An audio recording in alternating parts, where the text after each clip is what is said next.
we will try to do things that are effortless. And I'll tell you, what is the locus of activities of things that are effortless is things that are easy, things within our comfort zone.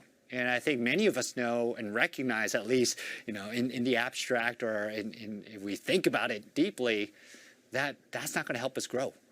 But that is often, a mindset that we hit, especially when we get to the mid-level and senior levels where we're trying to protect, right, our reputation. When we're new at something, it's easy. It's easy to, have the growth mindset. It's easy to, know that we should struggle. It's when we become experts, right? And that's why I wrote this book on selling your expertise, that we begin to just naturally gravitate towards protecting, right, our standing as an expert.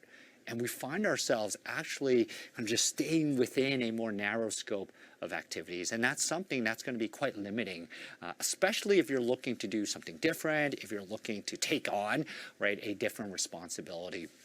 Criticism, right, if we think about feedback, right, if you have a fixed mindset, right, those who have that type of thinking will see any criticism or feedback as something they don't want to hear, and how they react to that. Because if that feedback is real, what is that saying about my abilities if I think it's fixed, right? Maybe it's not as good as I think it is.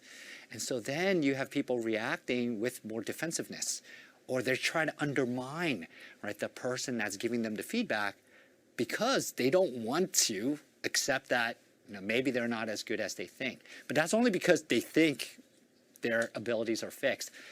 If you have a growth mindset, and you'll often recognize this, right, for the individuals who are really just has a strong appetite for feedback, is that they'll ask for a lot of feedback because they see that as the avenue for growth. So as I'm going through these implications, just think about the situations where you are accepting of feedback, and think of situations where you might be more adverse to feedback, because I'll tell you, it's not a binary. You always have the fixed mindset, you always have the growth mindset.